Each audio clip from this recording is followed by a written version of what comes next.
I mean, I live by the golden rule, you know? Like, do something, do stuff that you would want other people to do to you. If God comes to me personally and says, yo, I exist, then okay, I'll believe it. Whether or not a God exists has not really impacted my life personally. Do you remember, like, do you remember the time before you were born? Like, just like that emptiness? You don't, right? So I think when you're dead, you go back to the state. But for me, as an atheist, I don't really believe in those afterlife.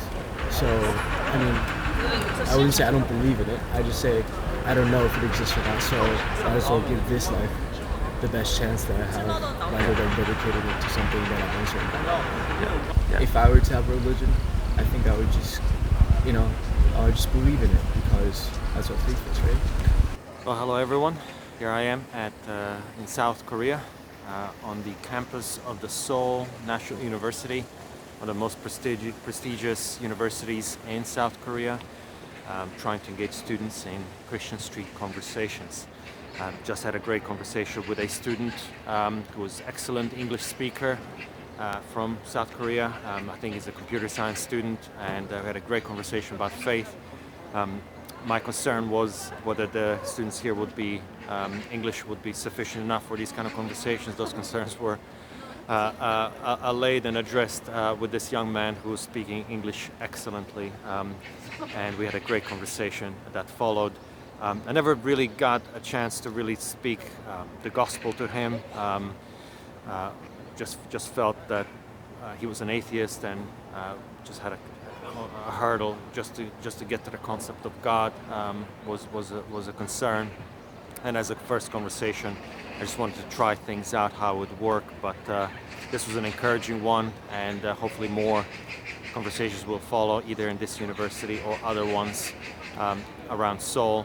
And so please pray for me, so I may proclaim the message of Christianity truthfully and faithfully, and engage students in honest conversations about where they are and how Jesus gives them the good news for their salvation. Thank you, and have a listen to this one. Let me know what you thought, and hopefully we'll see you in the next one soon. Bye.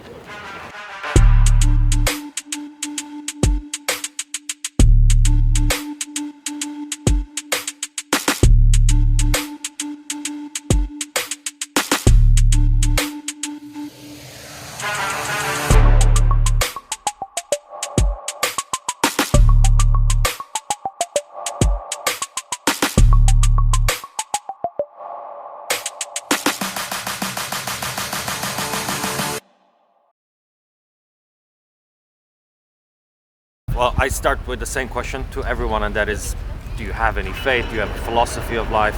What do you live by? In terms of like traditional religion, I don't really have any because my parents are also kind of atheist.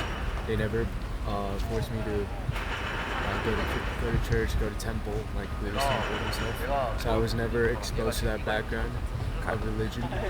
I mean, I live by the golden rule, you know? Like, do something, do stuff that you would want other people to do to you. Yeah. And that's about it. I guess that's kind of Confucianist Yeah. in a way. Yeah, and that golden rule actually is found in many different religions. Yeah, in Christianity as well. Yeah, I think Jesus spoke about it, and it's found in Islam, it's found in Judaism, it's found in many different religions. So it's a good rule. It's a very good. It's why it's golden rule, right? You can't go wrong, as you say, with that. But do you think, like, if you think about, that's kind of how you live your life, which is exactly what I've asked you. You've answered that question, but do you think there is a higher power? Do you think there is a God there, or you kind of sit on the fence? Are you not sure? Higher power as in like a deity? Yeah, like something you would call a god. I have no idea, but because I don't know, I just don't really, because I don't really know if there's a God or not. I don't want to like devote my life into a particular religion per se. Right.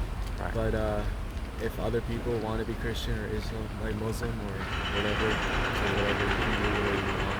Right? Yeah, so you don't condemn people. You allow people to choose what works for them, right? Yeah, my grandpa is Christian and my grandma is like Buddhist. Right. and they get along really nicely. And Yeah. Korea, especially, it's like a country where Christianity and Buddhism, and all sorts of different religions that kind of like mixed together, right? Mixed together. Yeah. Yeah. Yeah, and I mean, obviously there's some conflicts, but not to the extent of other countries. Yeah. And yeah, it's pretty nice here. Yeah. And I mean, again, going back to the question about there being a God, what would it? You said you're not, you don't have a reason to believe. What would it change your mind? What would it be that you would say, okay, if this were to happen, if this kind of things were to be put before me, I might change my mind on that. Is there anything like that? Like a God or a Christian God? Let's start with a God, like the idea of a God. A God, when I say a God, I mean a single, the creator, right? The Almighty. I don't know, me personally, if I saw him or like he talked to me, I'd be like, okay, you exist, right? Right. But that hasn't happened to me yet, so. Right. Would that be the only thing that could that would be the force of the evidence that you would accept, or? Yeah, actually, if something personal to me would be the only thing. I know there's like a whole world of debate between like Christians and like evangelical Christians and like scientists and all about the evidence and stuff, but I don't really know anything about that. So if God comes to me personally and says, "Yo, I exist," then okay, I'll believe it. You believe in that? Okay. Do you think that puts you sort of in a kind of how would I say, a position where kind of God needs to kind of come down to your level, right? So let's put now in a just sort of imagine if there were a God, right? If there were a God, he would be the one who created everything, the universe and everything and everyone, right? And he would say, look, I've created stuff. The very evidence of creation, the very fact of creation and your existence, it should be evidence enough, right? And here you are as a created being saying, well, I'm only going to believe if someone, the creator, kind of appears and speaks to me personally. Would that be sort of putting you in a position of demanding, him to kind of stoop down to your level? Is that reasonable assumption? What I'm saying, is that setting the bar too high? I mean, if he's not willing to reveal himself to me, then I don't think there's a very good reason to worship him and I believe that he exists. Okay.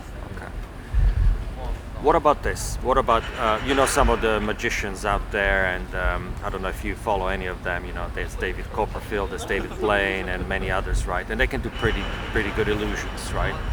What would it convince you that it's God speaking to you, than not some sort of an illusion, some sort of a very elaborate, trick? I don't know. I've never like really thought of a religion like that. Right.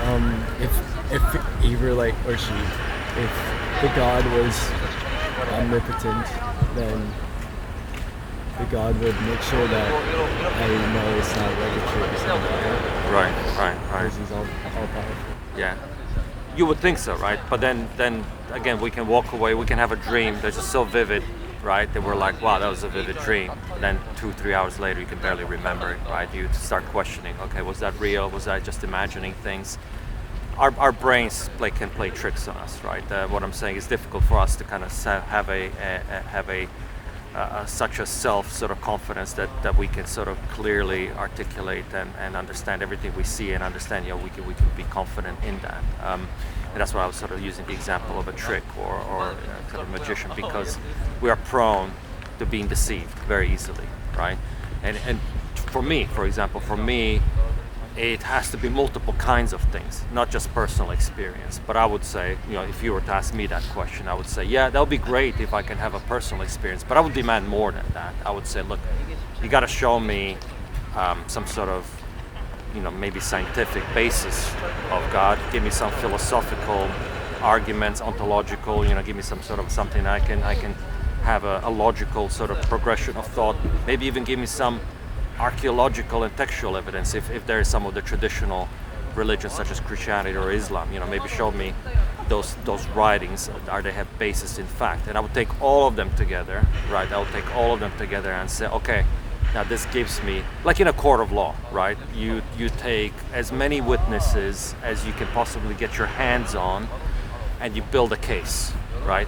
And it's never going to be a proof, right? Because I don't know if you're into mathematics or anything like. We can only talk about proofs being, that's very, very rare. Are you going to get an absolute proof? But you get something that's called beyond reasonable doubt, right? And that's based on a collection of sort of evidence from different disciplines and different witnesses, right? Would that be something you would say that makes sense, kind of, if you were to be faced with a collection of evidence? Would that? So you're saying if there's an evidence, like philosophical evidence and scientific or archaeological evidence, then I would be convinced? Yes, in the absence of your personal experience, or maybe your personal experience, you could not rely on it fully, right? Let's say you did have a dream, but that dream wasn't convincing, or maybe you had sort of a vision or a thought where you heard a voice, but again, you thought maybe you had a little bit too much to drink, or maybe you just had too much to study and you haven't slept the previous night, or something like that. We can hear all kinds of things, right? And then you had some archaeological, scientific, philosophical arguments for it. Would that increase the weight of your belief? Yeah, actually. Okay. I mean, I'm not an archaeologist, I'm not a scientist either, I'm just a student. But I guess if there's like irrefutable evidence, then yeah, I believe in it. Yeah. And do you think it's important to search for such things, right? Do you think this question of whether there's a God or not is important for us as human beings to have certainty in our own individual hearts? I mean, whether or not a God exists has not really impacted my life personally.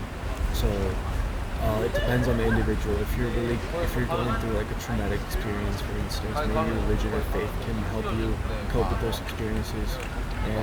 And I don't know, religion really has different effects on people, right? Mm-hmm. So some people rely on it heavily, others like me don't need it at all. And so the question of whether God exists or not, it's I think the weight of that question is dependent upon the person.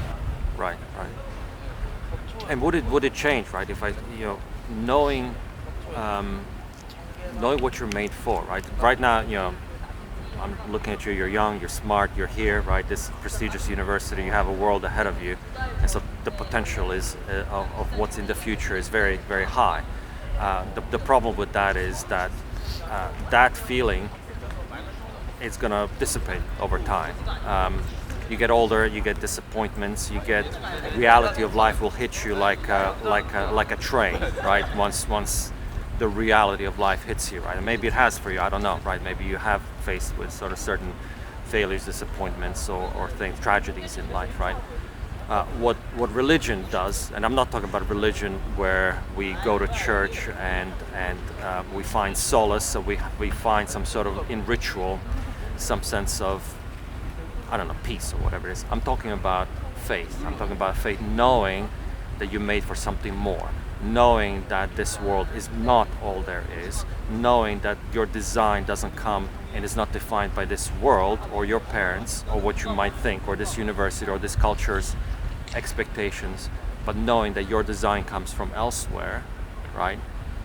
That would give you a different kind of purpose, a different kind of vision, a different kind of drive, and it would give you, as a result, the kind of peace and joy that would take you beyond any life worries, any tragedies, anything that comes across you would be able to overcome, because you would know there was more out there, right? And so right now you may not feel it, or maybe you do, maybe you had glimpses of it, but do you see how such faith, right, can be, it's not just a crutch for, it's more than that. It gives you a foundation to do everything else from. Do you remember the time before you were born?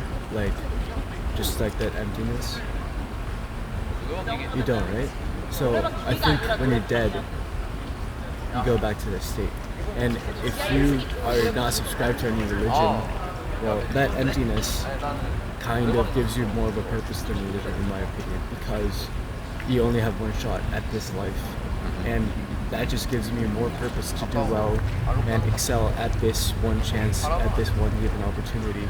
Whereas if you're like Christian or Muslim and you believe in heaven, then you're like dedicating more of your life into what could possibly happen, and that kind of takes away from the life that you currently have in your body, in your like in this material world. Right? I guess, but if that dedication to that afterlife, the heaven, or in the case of Buddhism, I think it's reincarnation. So if that gives you more purpose in the life that you currently have in this world, then all power to you, right? But for me, as an atheist, I don't really believe in those afterlife.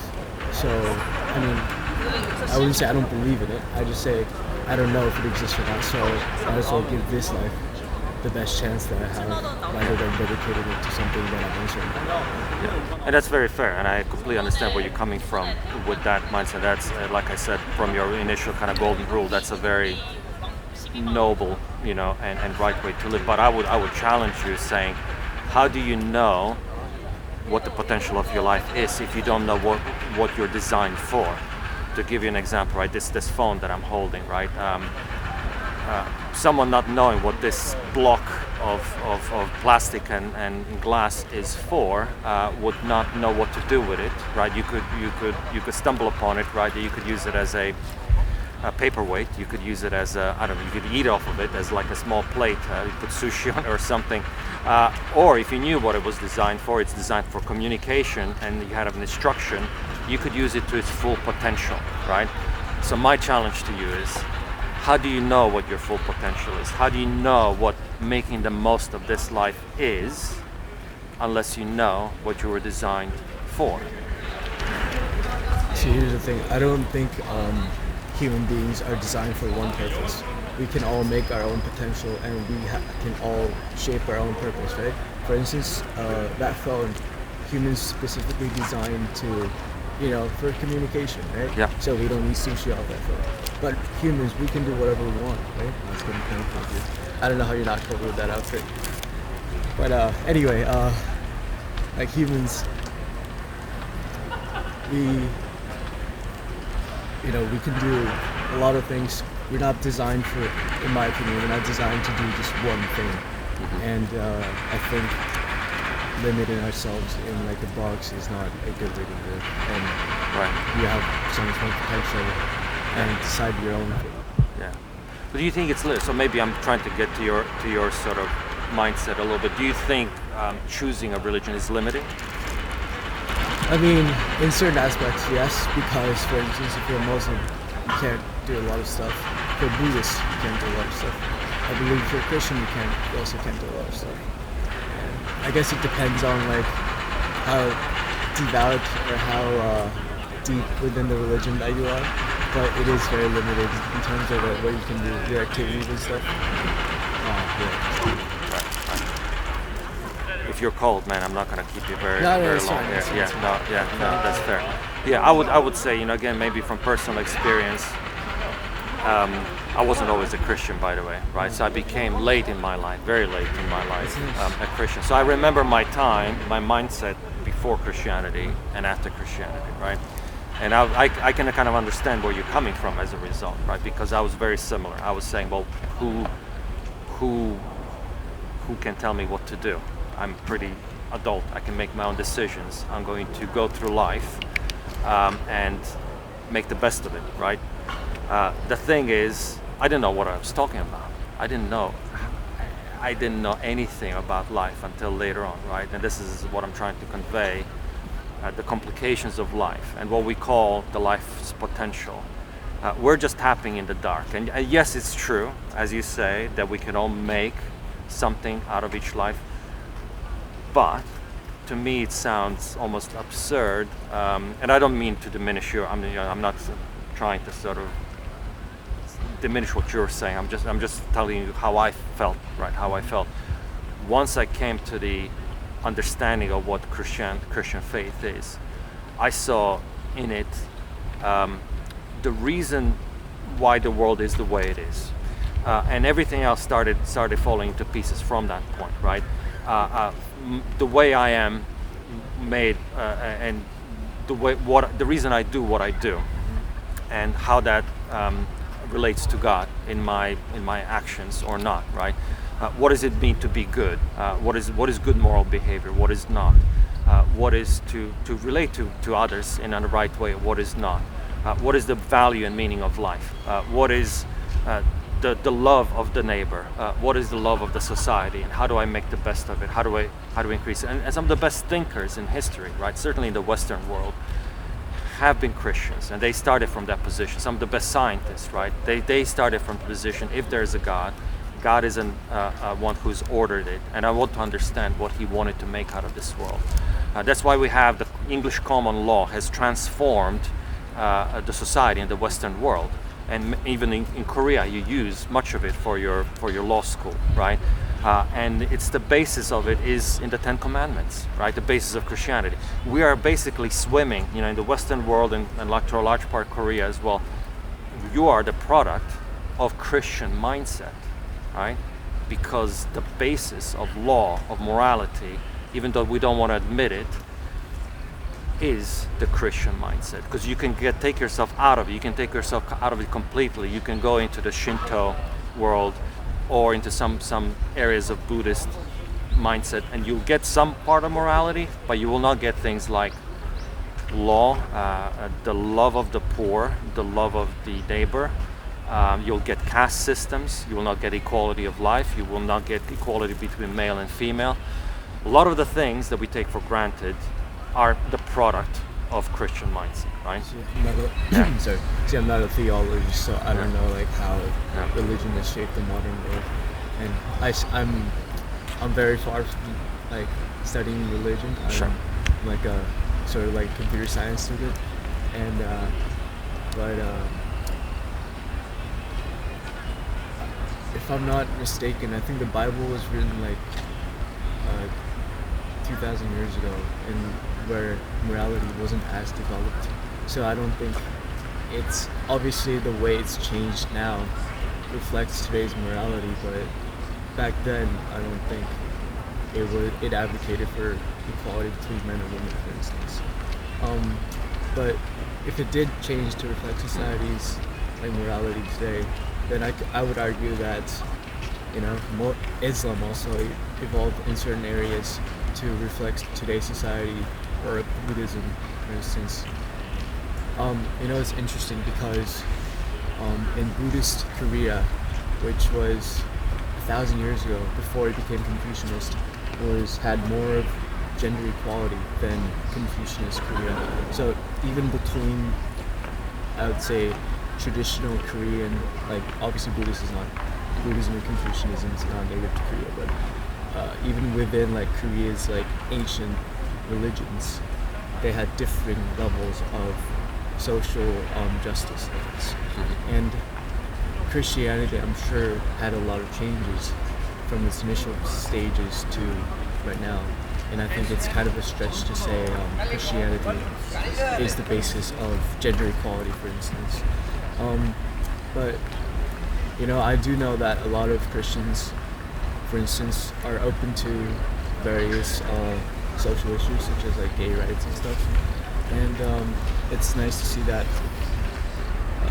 the religion is sort of changing from its old ways to kind of adapt to the modern world. Oh, I have a question.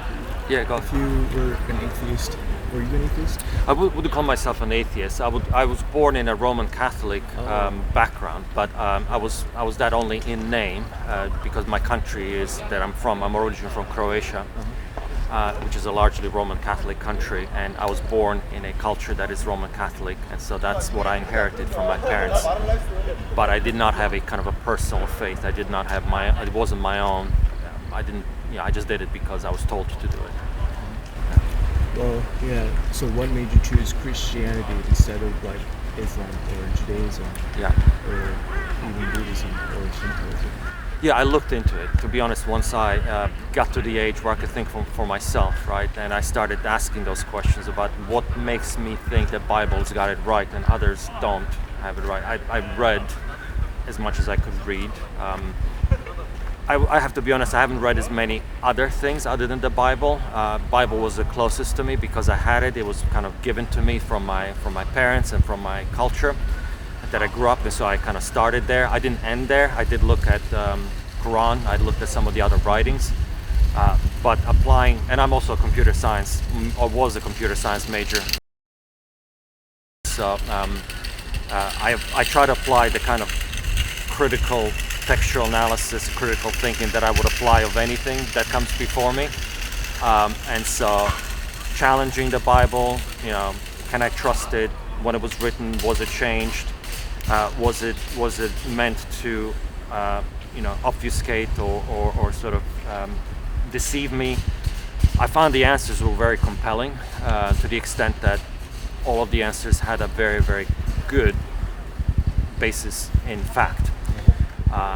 And I studied it even deeper, and so I came to the conclusion Bible has the most factual evidence associated with it, has the most witness, most archaeological, most historical evidence associated with it as one of the religious texts, bar none.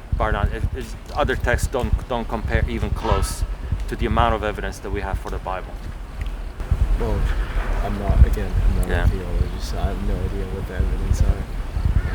What the evidence for the Quran, for instance, is, or the evidence for the Torah is.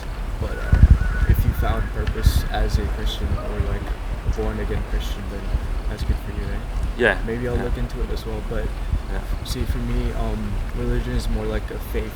So if I just believe in something, I don't necessarily have to, like, for religion, I don't necessarily have to look into every detail, because to be honest, there are like thousands of religions out there, and I'm not gonna, it's not my interest to study every single 5,000 or 6,000 of those religions and scrutinize if they're like right or not to every last detail. So if I were to have a religion, I think I would just, I would just believe in it, because that's what faith is, right?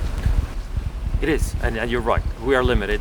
Time is limited. But what you said is beautiful, because that's one of the main points of these kind of conversations that I have with people. I want them to not dismiss or not diminish the importance of reaching certainty in your own heart of what is truth. Yeah. Right? If you think religion helps your life, and if you think that's meaningful and adds to your life, that's truth. Yeah, and I would say that, and then I would say plus. I would say, when I say plus, I mean, like I said, I firmly believe that it's not just a matter of enriching your life, because I think you can enrich your life, arguably, all sorts of programs out there, 10 steps to do this, 12 steps to do this, Jordan Peterson's 12 step to life, or whatever it is. All of those things are great. Clean your room. Clean your room, yeah. But I think even people like Jordan Peterson and others are coming to the realization that the theology and undergirds many of the other things, other disciplines, right? And getting that right will give you foundation. That's the key word, right? It's the foundation. It's not an additional discipline. You just put a Bible on the shelf next to other books. I think if you're gonna deal with whatever it is that you choose, I'm talking about foundational elements for life, right? And that's the level that I think you should be engaging with it. I'm not saying you'll need to go through the process yourself, right? But I'm saying think about it in those terms. Think about it is the faith that you're talking about, the faith you're going to believe in. It needs to be transformative, right? It will pervade your life in everything that you do. Otherwise, it's not worth believing in, right? Such is the nature of belief. When you fully believe something and subscribe to it as something as foundational as faith, it will have to be transformative in every area of your life. Yeah, that's fair. In order to survive. Are you still Catholic or Protestant or? It's a good question. I went through a bit of a journey where I became a Christian in an Anglican church in England, in London, and that's where I born again. I went through a process where I went through churches and become a member of churches. At this stage right now in my life, I would just say I'm a Christian, just a Christian. I'm not an Anglican, Baptist, Presbyterian, none of that. I would just say Christian because I believe faith is personal. Faith is between me and the Almighty. I do believe Bible tells me about who Jesus is and what he was like, and I think truth is found there. But I think the adding religion and institutional elements to it, I often found detrimental more than helpful. Even though there are helpful elements there, and it was helpful to me personally, in the long run, I found that the secret to longevity of my faith is to not try to label myself with any specific label, but to just kind of just be at the very basic Christian element. You see, I think that's a good point because in Korea, for instance, like there's a lot of conflict between. I mean, I did say previously that there's less conflict, but there is conflict, and there's conflict between the Christian like the religious sect, right? And I think it's not a pretty sight for like religious people to fight over that. Like religion is something personal, and Christians, they don't really need to. Okay, let me put it this way. I think faith is good, but religion sometimes can be hurtful because Yeah, I would agree with that. you're just dividing yourself up, and you can't really put a label. You can't really put a label on like what you believe in. So Christian works for me. I fully agree with that. And maybe on that good note, maybe we can. I will thank you very much for. I took probably more time than you were ready to give me. I really appreciate the time and the thoughts and the honesty that you've shown, and hopefully I didn't make you too cold while sitting here. Thanks so much. Yeah, really appreciate it. Yeah.